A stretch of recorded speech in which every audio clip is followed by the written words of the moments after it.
हम चैप्टर 2 पे है, प्रैक्टिकल प्रॉब्लम सॉल्व कर रहे हैं और इस वीडियो में हम क्वेश्चन 4 सॉल्व करने वाले हैं जो अकाउंटिंग इक्वेशन पर है। वेलकम टू खारुताई channel. Question 4 give the accounting equation for the following transactions. ये हम सॉल्व कैसे करते हैं? इसमें हमेशा एसेट्स, लायबिलिटीज और कैपिटल के जितने ही होते हैं। इसका मतलब assets are always equal to liabilities and capital. हर ट्रांजैक्शन में ये इक्वेशन मैच होने वाला है। तो ये पहला ट्रांजैक्शन देखते हैं।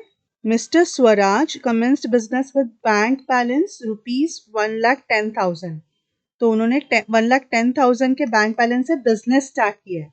तो अपने पास बैंक ये एसेट आ गया, करेक्ट। तो एसेट बढ़ रहा है और मिस्टर स्वराज ये ओनर है बिजनेस के और इन्होंने बिजनेस में कैपिटल इंट्रोड्यूस किया है। तो ये कैपिटल है, कैपिटल बढ़ रहा है। तो लिखेंगे कैसे? 1,10,000 is equal to liabilities 0 plus capital क्या है? 1,10,000। और ये एसेट कौन सा है? बैंक है। ये आपके रेफरेंस के लिए लिख रही हूँ। और 1,10,000 ये कैपिटल इंट्रोड्यूस्ड है। फिर अपना नया इक्वेशन क्या बनेगा? 1,10,000 is equal to 0 plus 1,10,000। Okay. Next transaction, purchased furniture on credit from SM furniture mart. तो SM फर्नीचर मार्ट से हमने क्रेडिट पर, उधारी पर फर्नीचर परचेज किया है। तो ये हमारे क्रेडिटर है और ये क्रेडिटर क्या होते हैं? क्रेडिटर लायबिलिटी होते हैं, करेक्ट।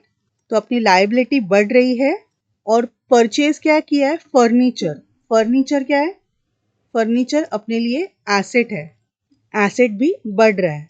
तो इक्वेशन कैसे लिखेंगे? 25,000 का एसेट बढ़ रहा है और 25,000 की लायबिलिटी बढ़ रही है। 25,000 is equal to 25,000 plus capital कुछ नहीं। 25,000 का एसेट क्या है? फर्नीचर है और 25,000 की लायबिलिटी क्या है? SM furniture mart. तो फिर नया इक्वेशन क्या बनेगा?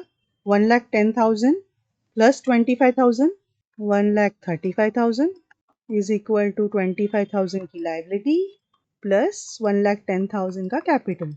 Okay. Next transaction, bought goods on credit from Yuvraj.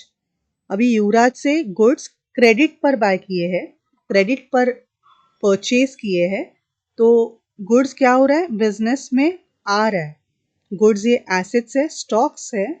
Stock business में आ रहा है यानी एसेट्स बढ़ रहे हैं। और युवराज क्या है? युवराज से हमने क्रेडिट पर गुड्स लिए, तो क्रेडिटर है, सन्ड्री क्रेडिटर है। ये अपने लिए लायबिलिटी है, लायबिलिटी भी बढ़ रही है। तो जैसे प्रीवियस ट्रांजैक्शन में लिखा था, एसेट भी बढ़ रहा है 15,000 से और लायबिलिटी भी बढ़ रही है 15,000 से।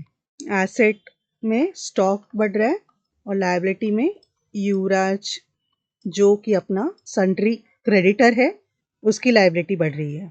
ओके। तो इक्वेशन क्या होगा? 15,000 is equal to 15,000 plus capital कुछ नहीं।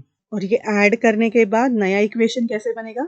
1,35,000 प्लस 15,000 इज 1,50,000, 1,50,000, 25,000 प्लस 15,000, 40,000, यहाँ पे एक जीरो कम हो गया, is equal to 40,000 plus capital 1,10,000। Okay.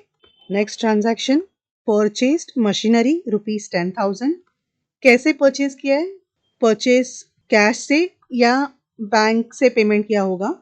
तो कैश या बैंक आप कुछ भी ले सकते हो, दोनों भी क्या है? एसेट है। कैश ये एसेट है और बैंक बैलेंस भी एक एसेट है। तो एसेट क्या हो रहा है? हम पे कर रहे हैं ना, बिजनेस से बाहर जा रहा है कैश या बैंक का बैलेंस कम हो रहा है, तो एसेट कम हो रहा है। और मशीनरी बिजनेस में आ रहा है, एसेट बढ़ रहा है। तो दोनों ट्रांजैक्शन एसेट में ही दिखाएंगे। 10,000 बढ़ रहे हैं और 10,000 कम भी हो रहे हैं। तो आप नेगेटिव फिगर ब्रैकेट्स में दिखा सकते हो या सीधा माइनस की साइन यूज कर सकते हो, जो आपको कंफर्टेबल है वैसा यूज करो। और बाकी का ट्रांजैक्शन क्या होगा? लायबिलिटी कुछ नहीं और कैपिटल भी कुछ नहीं। एसेट बड़ा कौन सा? मशीनरी का। और कम कौन सा हुआ? कैश या बैंक बैलेंस कम हो गया। तो ऐसा अपना इस ट्रांजैक्शन का अकाउंटिंग इक्वेशन है। और नया इक्वेशन कैसे बनेगा? 1,50,000 प्लस 10,000 माइनस 10,000, बाकी दोनों सेम रहेंगे, करेक्ट? तो new equation 1,50,000 is equal to 40,000 plus 1,10,000.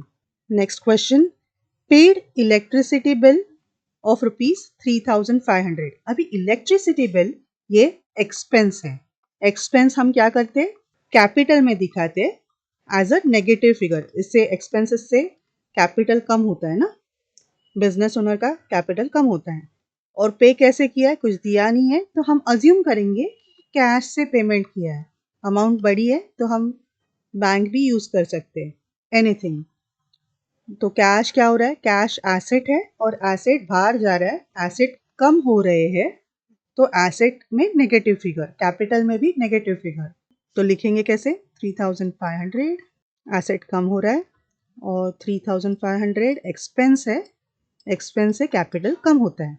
Okay, और लाइबिलिटी कुछ नहीं है तो ज़ीरो. और फिर नया इक्वेशन क्या बनेगा? 1,50,000 माइनस 3,500. यहाँ पे 40,000 सेम रहेगा और 1,10,000 माइनस 3,500. तो this is 1,46,500 is equal to 40,000 plus 1,06,500.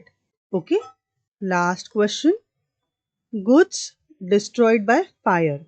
अभी गुड्स ये एसेट्स है जो बिजनेस से जा रहे, फायर में डिस्ट्रॉय हो गए ना, तो एसेट्स अपने गए ना, फायर में डिस्ट्रॉय हो गए तो एसेट्स कम हो रहे. और ये क्या हो गया? डिस्ट्रॉयड बाय फायर, इसके वजह से क्या हुआ? लॉस बाय फायर, ये एक्सपेंस हो गया, मतलब लॉस हो गया. और जब लॉसेस होते हैं तो कैपिटल क्या होता है? कैपिटल कम होता है. ओके, तो फिर इसका इक्वेशन वापस नेगेटिव लिखेंगे. नेगेटिव, एसेट कम हो गया है 1,500 से, लायबिलिटी कुछ नहीं, लेकिन एक्सपेंस अपना लॉसेस हो गया है, लॉस बाय फायर, इसके वजह से कैपिटल भी कम होगा 1,500 से. तो अपना फाइनल इक्वेशन क्या बनेगा? 1,46,500 माइनस 1,500, दैट इज 1,45,000. फिर 40,000 की लायबिलिटी और 1,06,500 माइनस 1,500, 1,05,000. 1,05,000 प्लस 40,000, 1,45,000 बराबर आ रहा है, मतलब नंबर्स करेक्ट है. लास्ट दो ट्रांजैक्शंस का रेफरेंस भी लिख देती हूँ. एसेट कौन सा बड़ा है? यहाँ पे कैश या बैंक बड़ा है और यहाँ पे एक्सपेंस है इलेक्ट्रिसिटी बिल. ये आपके रेफरेंस के लिए एक्स्ट्रा लिख रही हूँ कि कौन सा इफेक्ट है. यहाँ पे स्टॉक कम हो गया और यहाँ पे लॉस बाय फायर का एक्सपेंस हो गया. ये आपके रेफरेंस के लिए. ओके, तो ऐसे हुआ अपना क्वेश्चन 4. अगले वीडियो में हम क्वेश्चन 5 सॉल्व करेंगे, वो भी अकाउंटिंग इक्वेशन पर है. मिलते हैं नेक्स्ट वीडियो में.